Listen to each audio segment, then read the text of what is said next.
or not even for confidential fund. Saan po napunta yung informant at assets nyo?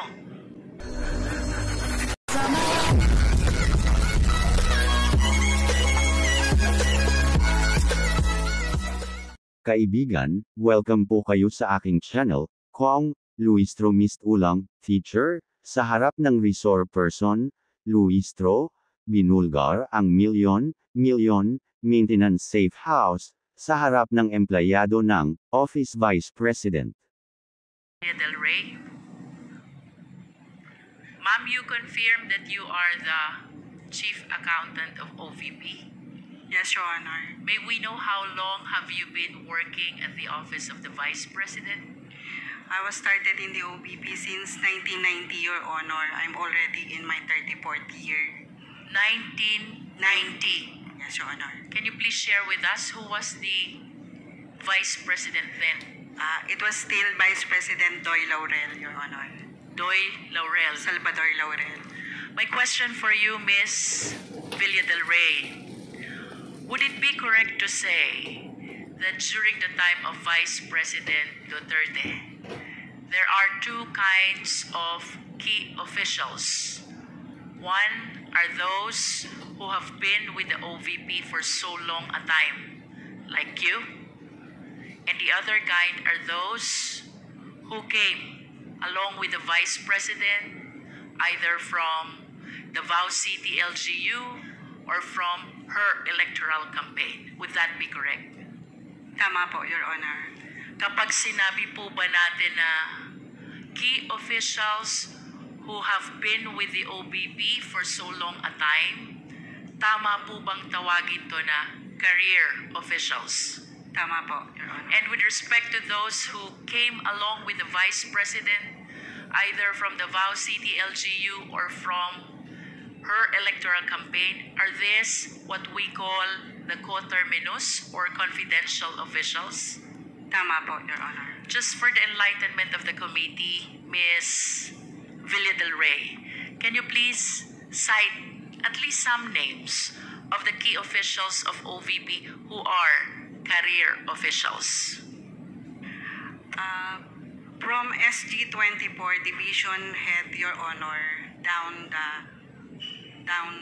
to rank and file, Your Honor, all other officials are coterminous or appointed officials. You said SG24 down to rank and file are career officials.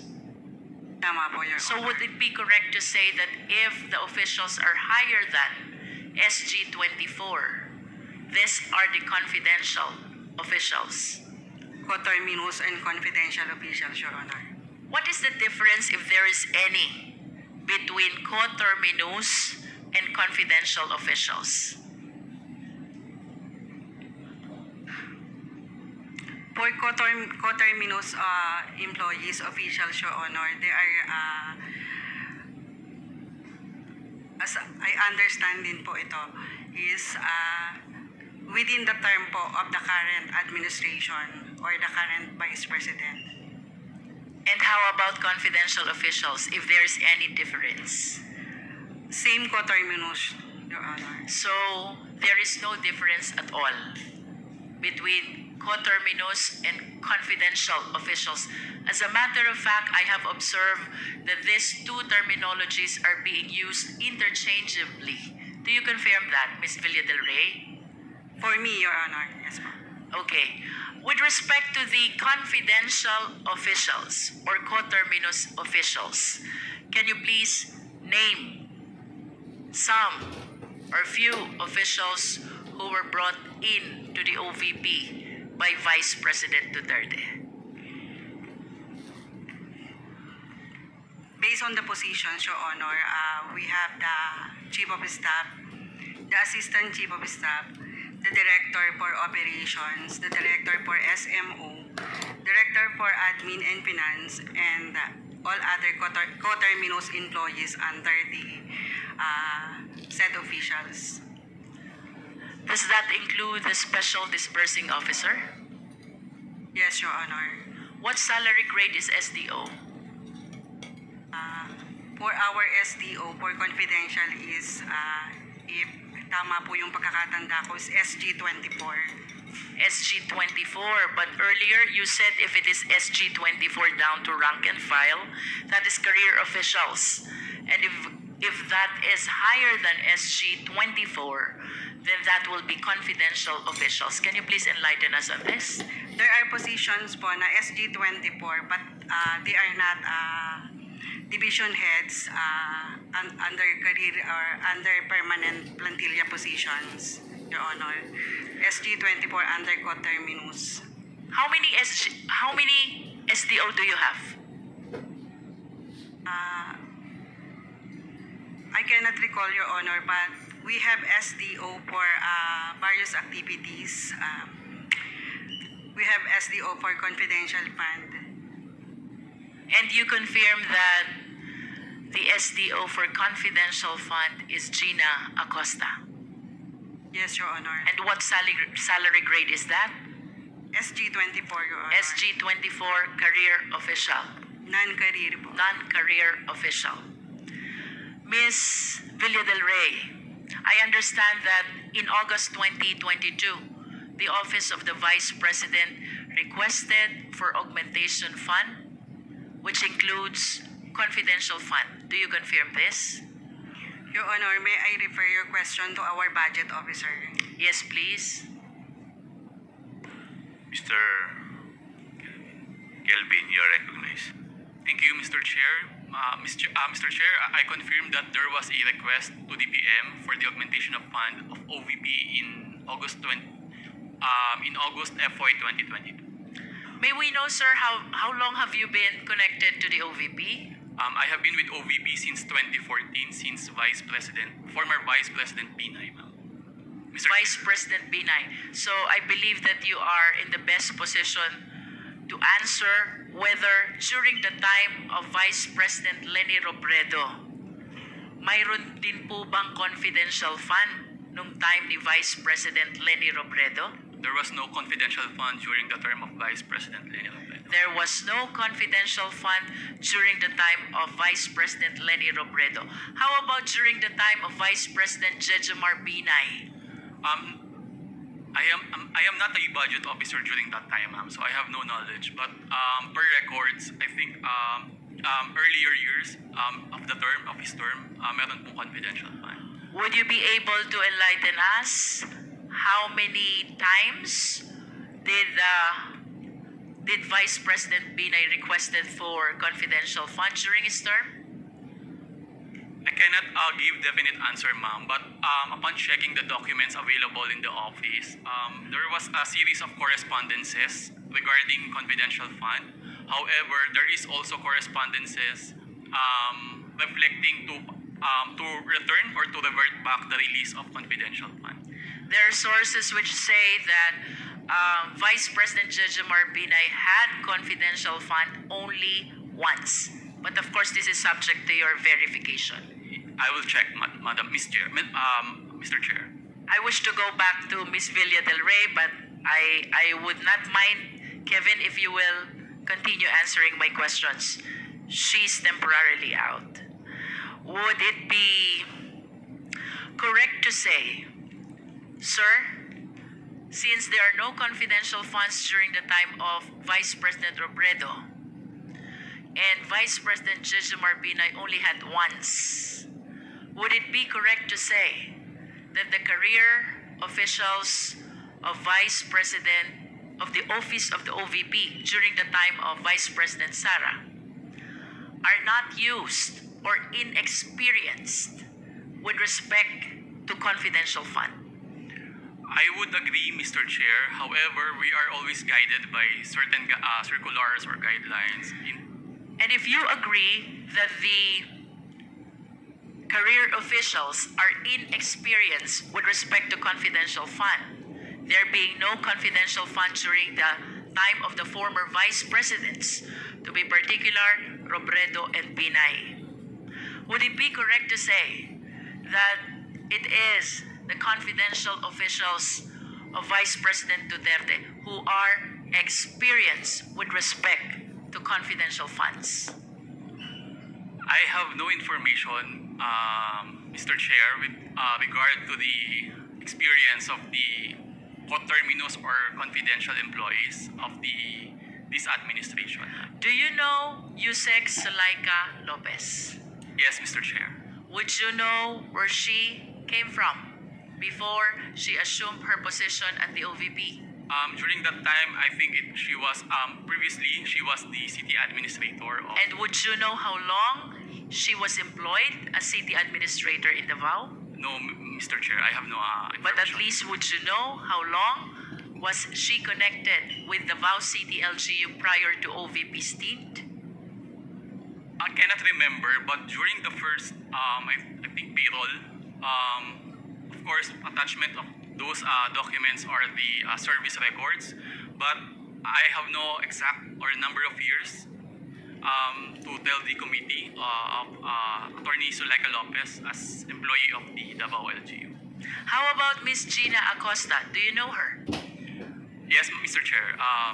Would you know where she came from? Same from Davao LGU. And would you know how long she was connected to Davao City LGU prior to her assumption of office at the OVP? No, Mr. Chair.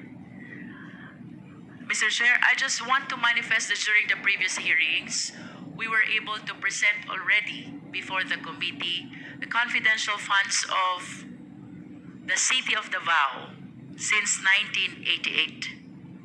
And if my memory serves me right, during the time of then Mayor Sara Duterte, the confidential fund was 420 million, and then it was raised to 460 million until she finished her term as mayor of Davao City.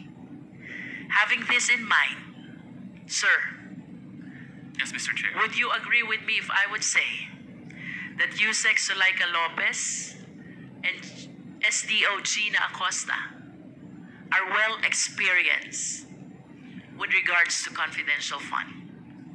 I cannot surmise, Mr. Chair, because I have no knowledge of their position or participation in the Davao LGU.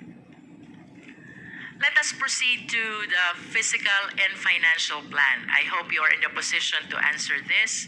May we request the Secretary to please flash the physical and financial plan.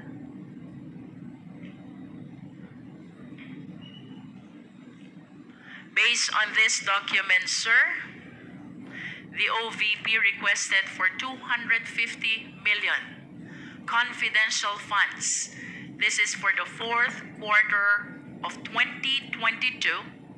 Kaka-assume lang po ng opisina ng ating Vice Presidente. And this is for the implementation of the Good Governance Program. Do you confirm this?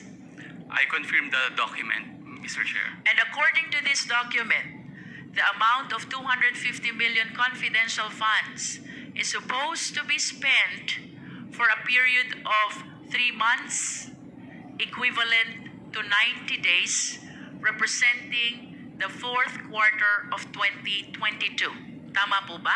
I confirm, Mr. Chair. And to be specific, that would mean October, November, and December of 2022. I agree, You Mr. confirm? Chair. And of course, you are aware also that the entire amount of 250 million was not approved. Am I correct? Yes, Mr. Chair. And what was approved by the DBM only was 125 million. Tama po? That's correct, Mr. Chair.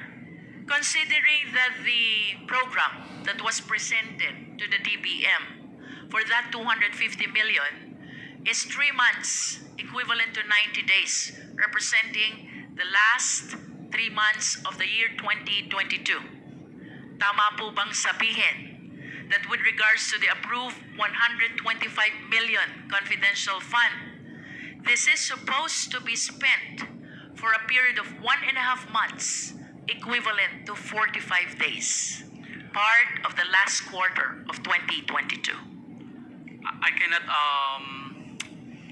tell that the amount of 125 million must be spent for 1.5 months, ma'am. But at least, sir, if we will be basing it on the physical and financial plan which presented the 250 million as expenses to be incurred for the last quarter of 2022, which is equivalent to 3 months or 90 days. If the DBM approve only one half, then it is reasonable to assume that 125 million representing one half is supposed to be spent in one half number of days of the supposed 90 days, and that is 45 days. Is that a reasonable interpretation? Yes, Mr. Chair. I think It is a reasonable interpretation. Of course, we wish to manifest to the committee 250 million po ang request na confidential fund under the Good Governance Program. This is supposed to be spent during the last quarter of 2022. That is 3 months, equivalent to 90 days, and to be specific, the month of October, November, and December of the year 2022. Considering, Mr. Chair, that what was approved was only one half of the requested amount, that is 125 million, I wish to believe that this is supposed to be spent in one half of the presented period, that is 45 days or 1.5 months of the last quarter of 2022. Nonetheless, Mr. Chair, during our previous hearings, it was established already, and I wish to confirm this from our resource speaker, that 125 million confidential fund of the OVP was spent only within the period of 11 days. if we will base it on the date of check, I think it is equivalent to 11 days, ma'am, Mr. Chair. Yes, and can we please flash the next slide? There. The utilization of confidential fund, 125 million, December 21 to December 31, 2022, and that is equivalent to 11 days. Do you confirm this, sir? I confirm, Mr. Chair. Now, let us look back to the 16 million portion of the 125 million confidential fund, which was used in the maintenance or rental of safe houses. This was liquidated by the use of 34 acknowledgement receipts. Do you confirm this? I cannot confirm, Mr. Chair, because I have no participation or knowledge with regard to the disbursement or the liquidation of the... I understand. Can we go back to Ms. Villa del Rey? Ma'am, can we confirm that the 16 million portion of the 125 million confidential funds was liquidated by way of acknowledgement receipts? Del Rey, please confirm it from the document from the office of the OVP. It says, safe implementation of OVP. I cannot read anymore. Would you know, Ms. Villa del Rey, if during the time of Vice President Robredo, there is good governance program also? Yes, Your Honor. And under Vice President Robredo's good governance program, may kasama po ba doon na maintenance of safe houses? Wala po, Your Honor. Then can you please enlighten us?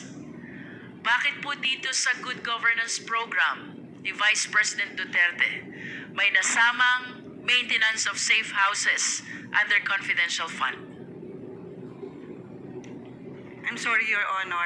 Wala po akong knowledge doon sa disbursement and utilization ng confidential fund.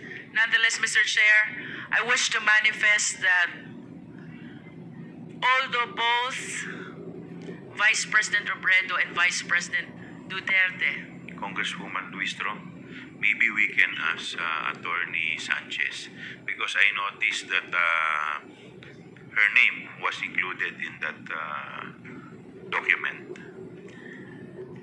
Ms. Sanchez, Attorney Sanchez, Yes, Mr. Chair, Your Honor. Do you confirm that Vice President Robredo has good governance program also?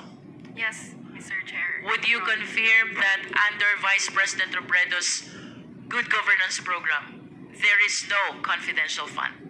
Yes, Mr. Chair. And would you further confirm that under Vice President Robredo's good governance program, there is no maintenance of safe houses? Yes, Mr. Chair, Your Honor. Please enlighten us. Bakit po pagdating sa programa, same program, good governance program of Vice President Duterte, biglang nagkaroon ng confidential fund, biglang nagkaroon ng maintenance of safe houses? Your Honor, the budget was proposed by the Office of the Vice President, and it would be for different programs, Your Honor. But as to the details, Your Honor, I do not have information on the specific details and items to be spent under the confidential expense. Would it be correct to say that the key officials of Vice President Duterte altered the menu of the good governance program of then Vice President Robredo? Mr. Chair, Your Honor, I think that would be a possible explanation, Your Honor. And are they really allowed to alter the program? Mr. Chair, Your Honor, from my understanding, Your Honor, yes, that may be allowed because in the budget of the OVP, there is a general item, Your Honor, only, which is the good governance program. In other words, Attorney Sanchez, that good governance program is just a nomenclature. It's like And as to what will be the menu under the good governance program, that will depend on the Vice President. Am I correct? Mr. Chair, Your Honor, that is my understanding, Your Honor. And who therefore prepared the program of the good governance program under the time of Vice President Duterte? Mr. Chair, Your Honor, that would be the Office of the Vice President, Your Honor. Can you please cite the name? Who in particular among the key officials prepared? Your Honor, I do not have the specific information on who the particular persons who prepared, but the request was submitted to the Budget Division, Your Honor. Nevertheless, Mr. Chair, in spite of the admission of Attorney Sanchez that they can alter, what is clear, the program Good Governance under Vice President Duterte suddenly include confidential fund and maintenance of safe houses, items which were never seen and which were never included in the program of Vice President Robredo. Am I correct, ma'am? That is correct. Another important observation, Mr. Chair, Attorney Sanchez. Last quarter of December 2022, OVP spent 16 million for maintenance of safe houses. Do you confirm? I have no personal knowledge, Your Honor. May we know if any one of you has personal knowledge about this? Ms. Villa del Rey? None, Your Honor. Nevertheless, let me finish this manifestation. 2022 last quarter, the OVP spent 16 million for maintenance of safe houses. This was followed by 2023 first quarter, another 16 million for maintenance of safe houses. This was followed by 2023 second quarter, another 16 million for maintenance of safe houses. And finally, 2023 third quarter, this time 5 million maintenance of safe houses. The only conclusion that I can derive from 2022 last quarter to the third quarter of 2023, meron kayong informants or assets whom you are keeping in the safe houses that the OVP is renting. The question, however, is, why suddenly, pagdating ng last quarter ng 2023, wala nang expenditure for safe houses or not even for confidential fund? Saan po napunta yung informant at assets nyo, which you have been keeping in your safe houses from the last quarter of 2022 to the third quarter of 2023? Yun po ba inabandon ng OVP? Yun po ba biglang nag-disappear? I understand that you have no personal knowledge, but at least please give us a reasonable interpretation of what happened. Why suddenly, in the last quarter of 2023, nawala ang maintenance ng safe houses, which means nawala din ang informants at saka assets. Where did they go? Miss Villa del Rey? I'm sorry, Your Honor, I cannot answer the question since I don't have really knowledge of the utilization of the confidential fund. Attorney Sanchez? Your Honor, I also apologize, same as the answer of Miss Villa del Rey, Your Honor. Mr. Kevin? Say, Mr. Chair, I have no knowledge or participation in the utilization of the confidential funds. Ms. Rabago? Same, Mr. Chair, I don't have a personal knowledge of the utilization of the confidential Ms. funds. Villa del Rey, can you at least tell us who has the personal knowledge over these matters? Based on the JC and based on the issuance of cash advance, it is the Special Disbursing Officer Who is? the accountable officer. Can you please cite the name of the Special Disbursing Officer? As shown in the check, Your Honor, it is Miss Gina Acosta. And apart from Ms. Gina Acosta, who else has personal knowledge over these matters? I don't have idea, Your Honor. And you confirm that Gina Acosta, the Special Disbursing Officer, whom you described earlier as confidential official with salary grade 24, is one of those who were subpoenaed and who did not appear. Tama po ba? Tama po, Your Honor. Thank you. I have nothing further, Mr. Chair.